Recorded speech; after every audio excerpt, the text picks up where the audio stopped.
Banco do Brasil, hoje, ele está como um preço-teto projetivo de 70. Uma coisa é o que acontece na mídia, outra coisa é o que acontece nos resultados. Eu quero saber fatos, eu não quero saber boatos. A gente nunca pode baixar as guardas, então fique atento sempre. Sendo muito franco, pode existir manipulação.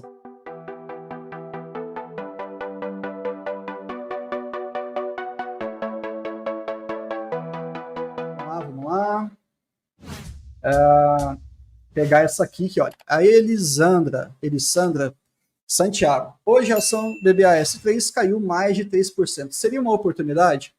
Elisandra, me perdoa se eu estiver pronunciando errado, tá? Mas qual que é o grande recado? Quais são as maiores referências que a gente tem no mercado? Pelo menos aqui no Brasil, eu julgo ali Barsi, Parisotto. Lá fora a gente tem Buffett, o falecido recente Munger, que também foi enfim, quase 100 anos de história, e o próprio Howard Marks. Todos esses caras, e até o próprio pessoal da AGF, tá? O Fábio, a Luíse, o Felipe, o Jean, o próprio Tonico também, a Vanessa e o Pedro Menegon, todos eles têm algo em comum nesse aspecto. Se você ficar vigiando no curto prazo, o que está acontecendo? Subiu 3%, caiu 2%, etc. Você nunca vai conseguir entender o que está acontecendo. É difícil a gente mensurar, e aí eu falo isso várias vezes também, é praticamente impossível você considerar todas as variáveis do mercado no curto prazo. Não dá, porque a gente está falando de novo de investidores, de pessoas, de medos, de projeções, de objetivos diferentes. Então, se caiu mais de 3%, se subiu e etc., você tem que entender o seguinte, a empresa deixou de ser o que ela era?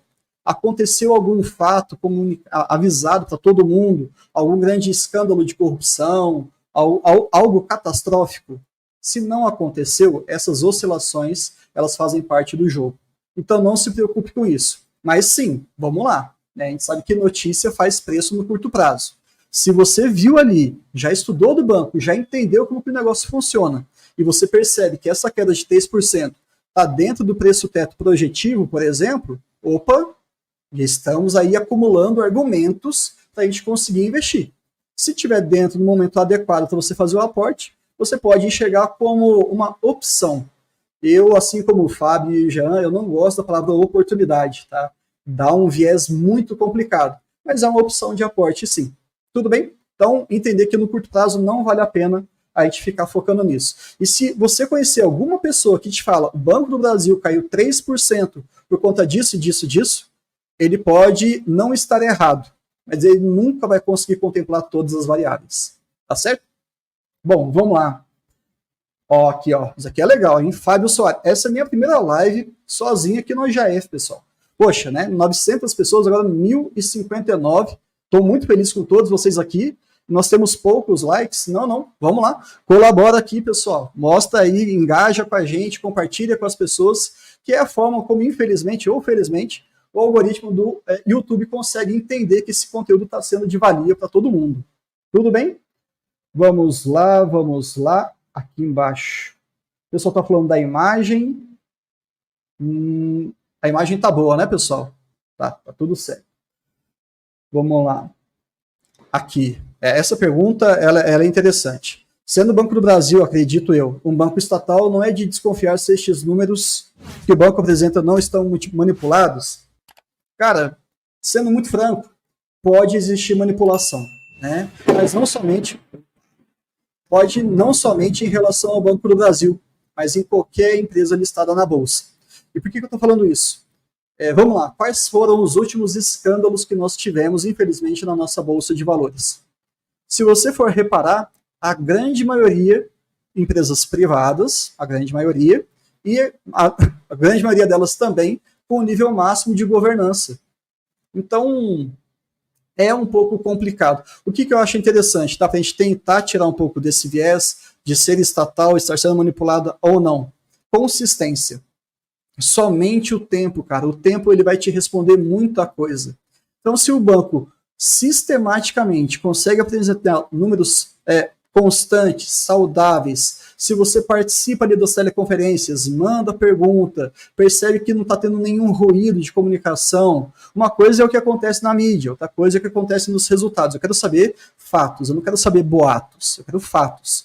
Se os fatos estiverem sólidos e consistentes, é uma questão, né? No final do dia, infelizmente ou felizmente, novamente, se você investe, você confia.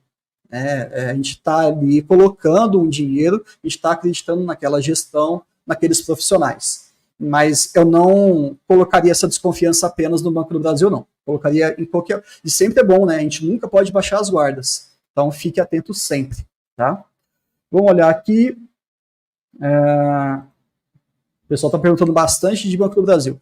A Bruna perguntou, por gentileza, qual seria o teto do Banco do Brasil? Pessoal, preço teto projetivo, preço teto médio, essa é uma temática, por exemplo, que a Vanessa aborda todas as quartas-feiras aqui com vocês ao vivo. Então, são alguns conceitos mais básicos para a gente entender se alguma empresa está ou não dentro do nosso radar.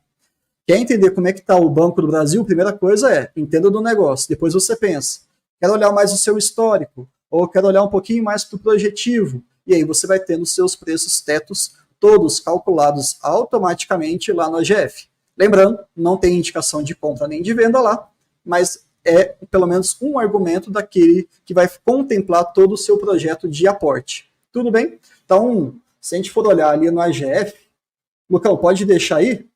Pode deixar que eu vou procurar aqui rapidinho. Ó, Banco do Brasil, Bruno.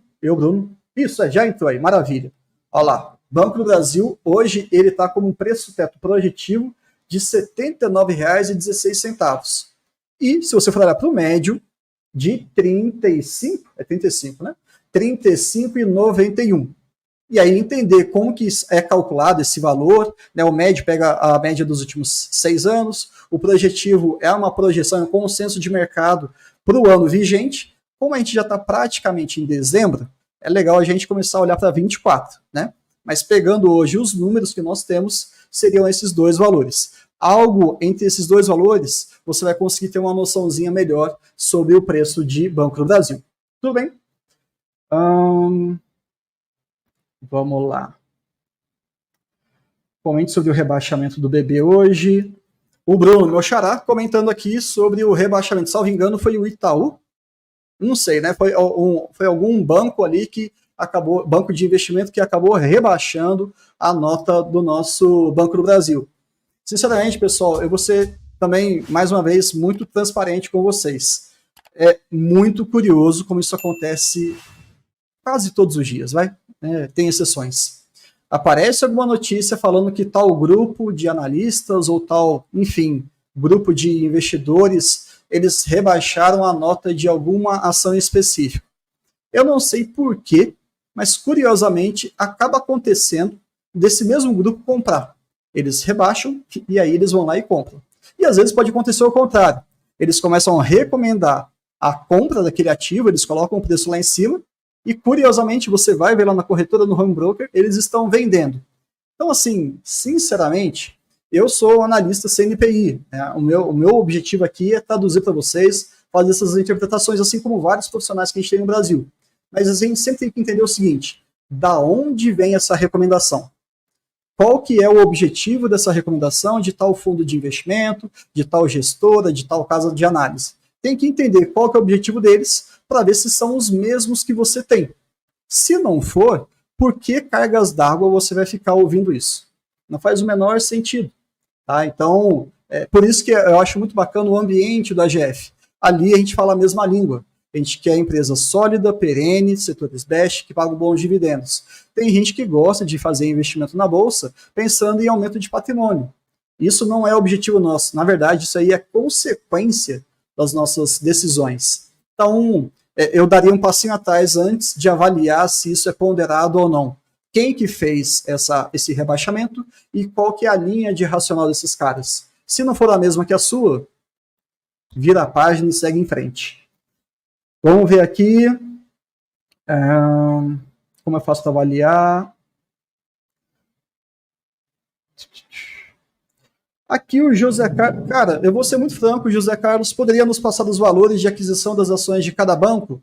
Isso aí é uma informação que ela estaria à disposição de todos os assinantes do AGF.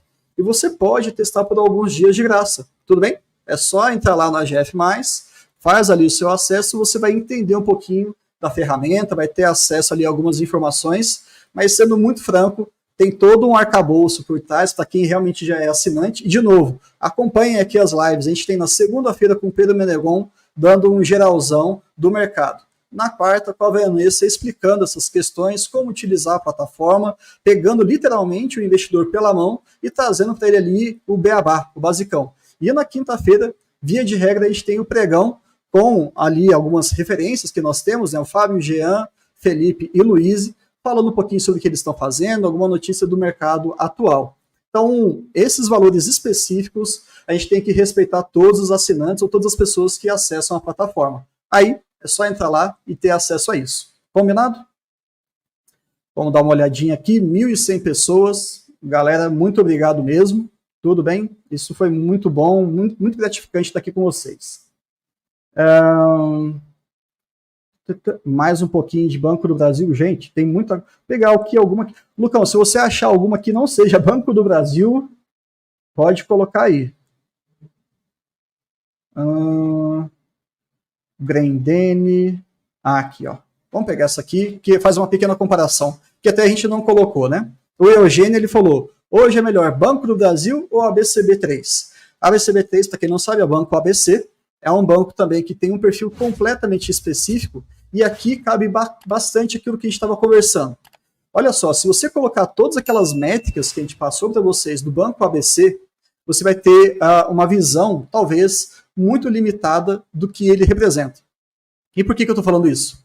Porque ele é um banco que tem uma característica muito peculiar. Ele foca basicamente em PJ, em pessoa jurídica, em outras empresas. Eles não acessam praticamente as pessoas físicas.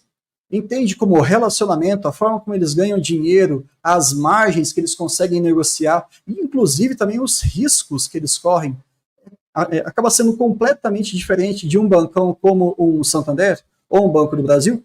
Então, do que adianta você olhar só aqueles números sem entender essas especificidades, esses detalhes do Banco ABC?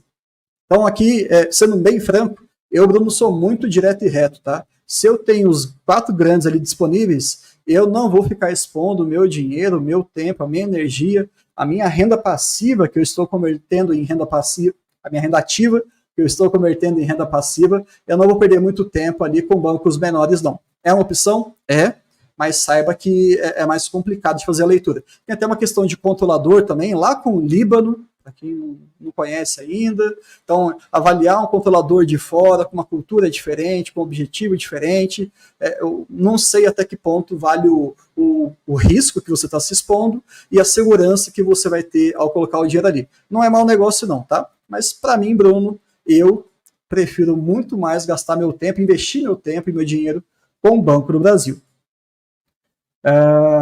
Vamos lá. Aqui é o Oscar. Oscar é um cara que eu conheço já há muito tempo, muito bom te ver aqui, Oscar. É a minha maior posição disparada e durmo tranquilo. A 45 compra aos pouquinhos. Exatamente.